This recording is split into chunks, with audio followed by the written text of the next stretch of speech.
All right, here is Unit 7, Lesson 5 homework. We're working with negative exponents. All right, we know that whenever we have negative exponents, it turns that negative exponent into a fraction. Okay, negative exponents are not related to negative numbers. So just because you have a negative exponent does not mean that the answer is negative. Okay, negative exponents make those numbers a fraction. So mark each of the following equations true or false, explain or show your reasoning. So we're looking at 10 to the power of -5, and it's telling us that it's equal to -10 to the power of 5. Well, just like I said, negative exponents do not mean that the answer is negative. We can actually show this is false because 10 to the -5th power turns that into 1 over 10 to the 5th. Okay, and that is not equal to -10 to the 5th. It is not equal. Okay, number 2. Well, to know what this is, we need to simplify these two exponents. I know that when I have a power raised to another power, I can combine those two by multiplying. Okay, so 2 times -3 will give me an exponent of -6. Okay, and then same thing here. Let's go ahead and simplify those two. -2 times 3 will give me an exponent of -6. Those two things are equal, so this is true. Okay, and then this one down here, we're looking at 10 to the 3rd over 10 to the 14th. Let's go ahead and simplify those two things. When I'm dividing numbers with exponents, I need to subtract, okay, those two exponents. So 3 minus 14 will give me -11. So that will give me a 10 to the -11th. My brain is working too fast. And that actually is equal to 10 to the -11th. So this one ends up being true. Okay, write as a power of 10 with a single exponent. Okay, so I have 4 1/10ths here. Okay, that tells me that somewhere my exponent is going to be 4. But if they're all 1/10ths, that means I can turn that into a power of -4. Okay, so it could be, 1/10 to the power of 4. Well, that means that originally it was 10 to the -4th. That -4 bumps the 10 down to the denominator and puts a 1 on top, but the original exponent would look like this. Over here, we're going to deal first with what we have on the inside. So what we have on the inside is exactly what we worked with here. So we had 10 to the -4th. Okay, that would result in 1 over 10 to the 4th. Okay, but that whole phrase is now raised to the 4th power. Okay, that right there. So when I have a power raised to a power, I can multiply those two. That would make my final answer 10. And then -4 times 4 is -16. So the power of -16.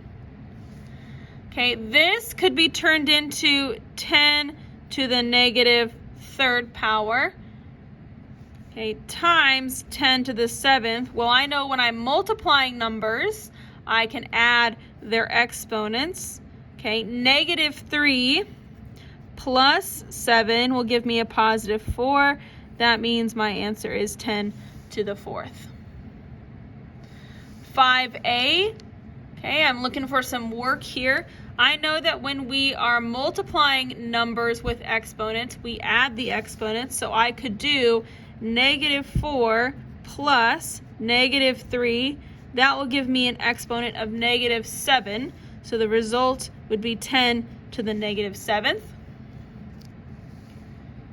Okay, same thing when I'm multiplying numbers with exponents, I can add the exponents. So 7 plus -2, that's the same thing as 7 minus 2, which I know that's 5.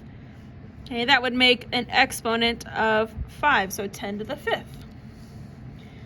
C see I'm looking at a power raised to a power, and I know that I can multiply those two things. So negative 5 times 6 will give me negative 30. So that will give me a 10 to the negative 30th power.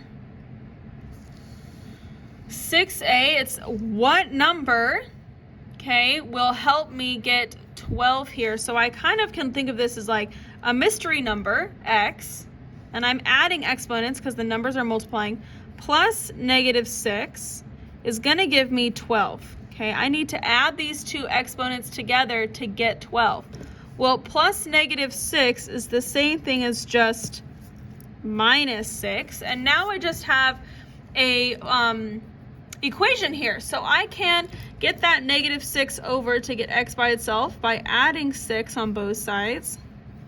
That would mean that x is 18. So that missing exponent is 18. And let's check that.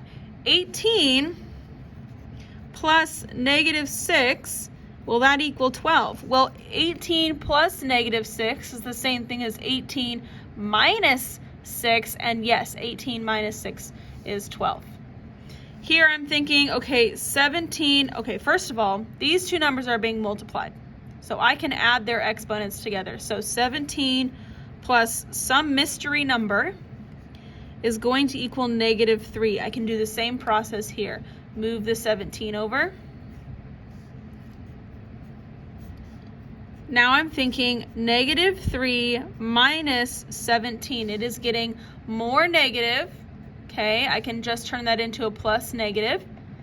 That will equal negative 20. That means that missing exponent is negative 20.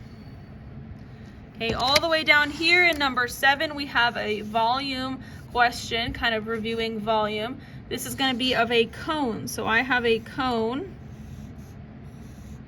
Okay, the height is 6 centimeters.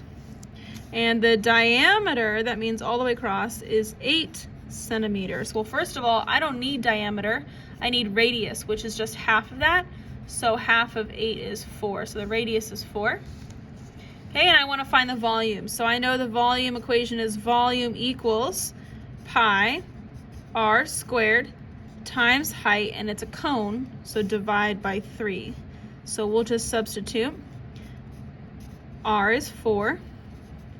Height was 6. Okay. 4 squared is 16. 16 times 6 divided by 3. So let me grab my calculator.